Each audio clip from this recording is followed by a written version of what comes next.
ओशो ने एक 7 दिन का मेडिटेशन प्रैक्टिस के बारे में बताया था, जिसमें सांसों को देखना होता था। बस कुछ नहीं करना, बस सांसों को देखना है। आप चल रहे हैं तो सांसों को देखिए, आप खा रहे हैं तो सांसों को देखिए, आप सो रहे हैं तो सांसों को देखिए, बस सांसों को देखते रहिए। उन्होंने प्रश्न पूछा, ऐसे क्यों कहा था उन्होंने? होता क्या है, कई बार जब कोई गुरु, कोई आध्यात्मिक गुरु जब किसी स्तर तक पहुंच जाता है, कोई भी व्यक्ति किसी भी फील्ड में, तो वो जब कुछ काम के लिए बोलता है, वो कुछ करने के लिए हमें बोलता है, उसके कई सारे आयाम होते हैं। मैंने इस प्रैक्टिस के बारे में सुना था पहले, और मैंने इस बारे में सोचा भी था कि ऐसे क्यों हुआ। तो मुझे कई सारी बातें वो बहुत पहले निकल कर आई थी, उसके बारे में मैं चर्चा करता हूँ। पहला होता है कि इससे आप में साक्षीबोध पैदा होता है। जब आप कोई चीज़ सिर्फ देखते हैं, अभी 7 दिन क्यों बोला? क्योंकि आपको 1 घंटे के लिए देखने के लिए बोलेंगे, फिर आप खो जाएंगे, आप बेहोश हो जाएंगे। पहला क्या होता है? साक्षीबोध। आपको सिर्फ देखना है। हमारा जीवन में हर चीज़ से इन्वॉल्वमेंट हो जाता है। हम दुखी क्यों होते हैं? दुख की सबसे बड़ी वजह क्या है? हमारा चीज़ों से जुड़ जाना, हमारा चीज़ों से तादाद बना लेना। इसी की वजह से हम दुखी होते हैं। मान लीजिए कोई घटना हमारे जीवन में हुई और उस घटना को हमने अपने से जोड़ लिया, हमें लगा कि यही घटना हमारे वजूद को तय करती है। तो होता क्या है कि जब आप किसी चीज़ को सिर्फ देख रहे होते हैं, तो साक्षी दृष्टा भाव आप में सिर्फ देखने का कि वो है, मैं ये हूं, ये भाव जो बहुत गहरे में आप में पैदा होने लग जाता है।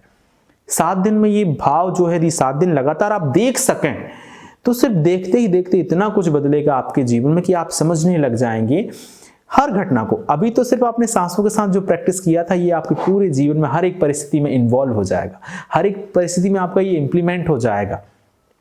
किसी भी परिस्थिति में जब आप महसूस करेंगे, आप देखेंगे कि वो ये परिस्थिति है, मैं ये हूं, क्या करना है वो काम कर लेते हैं। आप दुखी नहीं होंगे, दुख पूरी तरह से खत्म हो जाएगा, तटस्थता बन जाएगी। दूसरा होगा कि आप एक दूरी बना लेंगे हर चीज से। जैसे आप अभी सांसों को देख रहे हैं, आप ये हैं सांस, आप कोई कुछ है जो महसूस कर रहा है सांसों को।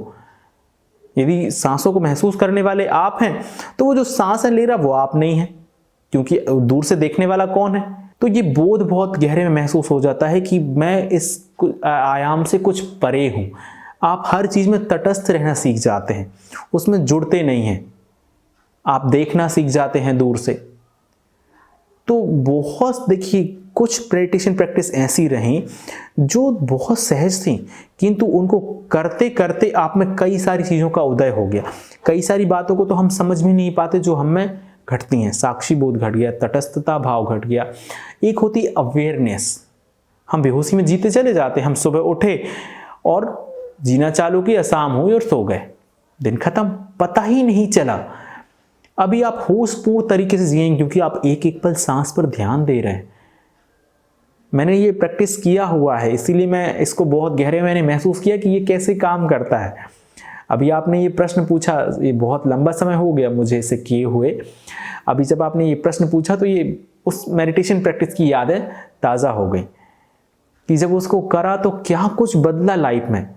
एक दूर आयाम से चीज़ें दिखने लगती हैं, ऐसे लगता है कि ये सब कुछ जैसे क्लियर हो जाता है। जैसे हम एक पर्दे पर मूवी देख रहे होते हैं और हमें सब कुछ पता होता है उसके आगे का, हम एक बार पहले देख चुके हैं।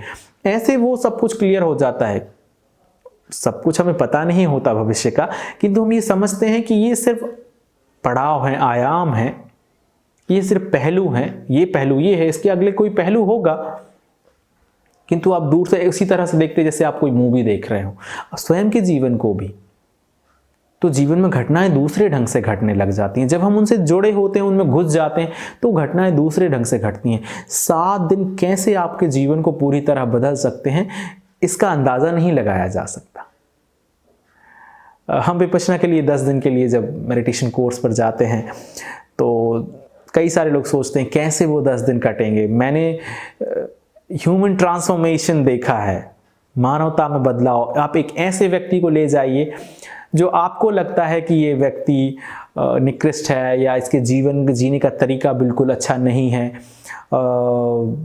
इसके जीवन के कोई मायने नहीं है, और आप उसको वहाँ छोड़ दीजिए और आप 10 दिन बाद उसको वापस लेके आइए। आप देखेंगे वो पूरी तरह व्यक्ति बदल चुका है। कुछ किया नहीं वहाँ, बस देखा।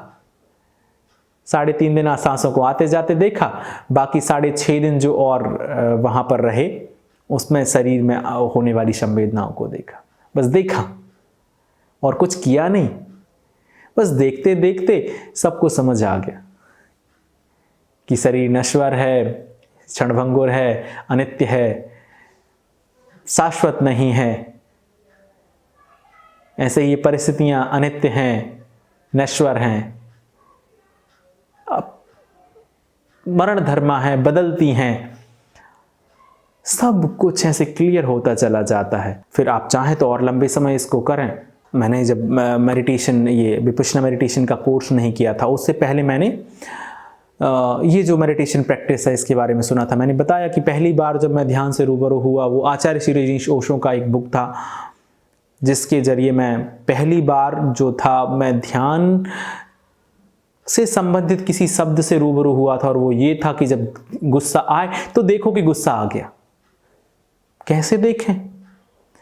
ऐसे ही देखेंगे। जब सांसों को देखने की आदत होगी तो देख लेंगे कि गुस्सा आ गया, और जब देख लेंगे गुस्सा आ गया, गुस्सा आ नहीं सकता, आप गुस्सा कर ही नहीं सकते। आपको प्लानिंग करनी पड़ेगी गुस्सा करने के लिए, वो गुस्सा नकली होगा, असली गुस्सा किया ही नहीं जा सकता। आपको क्रोध का आप सृजन करेंगे, आप क्रोध को बनाएंगे और फिर करेंगे, ना सिर्फ ऐसे कि परिस्थिति जन्य गुस्सा आया और उसमें बहते चले गए, ऐसे नहीं होगा।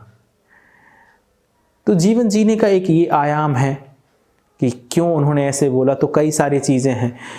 जीवन बिल्कुल एक फिल्म की तरह हो जाता है, वो वैसे ही दिखने लगता है जैसे हम किसी थिएटर में बैठकर मूवी देखते हैं। साक्षी बोध आप में पैदा होता है, तटस्थता का भाव, अनित्यता का बोध उत्पन्न होता है कि सांस आई है और चली गई। ये सांस भी तो नित्य नहीं है, ये भी तो एक कुछ पल के लिए खत्म हो जाती है। जो जाने वाली सांस है वह लौटने वाली सांस नहीं, कुछ बदल गई है, कुछ लेके गई थी, कुछ छोड़ के वापस लौट रही है। तो ये बोध हम में बहुत गहरे में पैदा हो जाता है। तो कई सारी विधियां बड़ी सहज हैं। आगे चल के हम विज्ञान भैरव तंत्र के बारे में बात करने वाले हैं, और हम 112 विधियों के बारे में बात करेंगे। और आप ये देखेंगे कि आप लेटे हैं, आकाश को देख रहे हैं, आकाश स्वच्छ है, आप देखते देखते आत्मज्ञानी हो सकते हैं। ये आदि योगी शिव ने कहा है, अपनी पत्नी से कहा उन्होंने कि देवी आप यदि एक स्वच्छ आकाश को देखते हैं जिसमें कोई बादल नहीं है, उस आकाश को देखते देखते आप आत्मज्ञानी हो सकते हैं। बड़ा सस्ता काम है आत्मज्ञान को पाना, किंतु यही सस्ता काम होता नहीं हमसे। हम उस स्वच्छ आकाश को देख ही नहीं सकते, हम इतने चंचल हैं। हमारी तुलना बंदर से की गई हमारे मन की। बैठ नहीं सकता, सोचता चला जाएगा, सोचता चला जाएगा, किसी एक जगह पर देख नहीं सकता, तटस्थ नहीं रह सकता, इन्वॉल्व कर लेगा अपने आप को। और यही वजह है कि हम आत्मज्ञान से वंचित रह जाते हैं। हम में वही संभावनाएं हैं जो बुद्ध में है, हम सभी में। हम में वही संभावना है जो महावीर में है, हम में वही संभावना है जो आदि योगी में है।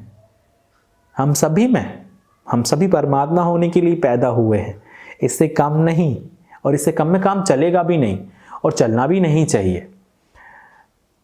तो कई सारी विधियां ऐसी नहीं जो बड़ी सहज स्वाभाविक हैं, कई सारी नहीं, सभी विधियां ऐसी होती हैं। हमने कई विधियों को कॉम्प्लिकेटेड बना लिया है।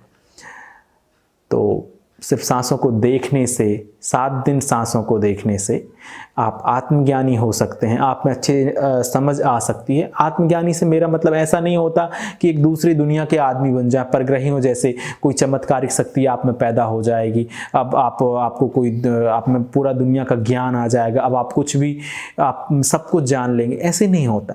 चेतना के स्तर पर आप सब कुछ जान लेंगे, आप कभी दुखी नहीं हो सकते। आप जान लेंगे दुख की कोई वजह नहीं है। एक है बाहरी जगत के बारे में जानकारियां काम करती हैं, अंदरूनी जगत के बारे में चेतना हमारी काम करती है, हमारा आत्मज्ञान काम करता है। वो आत्मज्ञान हो जाता है। आत्म मतलब अंदर से हमारे बारे में ज्ञान, और जो स्वयं के बारे में जान लेता है वो दुख से मुक्त हो जाता है। जो दुख से मुक्त हो गया वो परम आनंद को पा गया। तो ऐसे होगा आपके 7 दिन को सिर्फ आपकी सांसों को देखने से। आपने मुझे इतना स्नेहपूर्ण, प्रेमपूर्ण तरीके से सुना, उसके लिए बहुत धन्यवाद। आप सभी के भीतर उपस्थित परमात्मा को मेरा प्रणाम।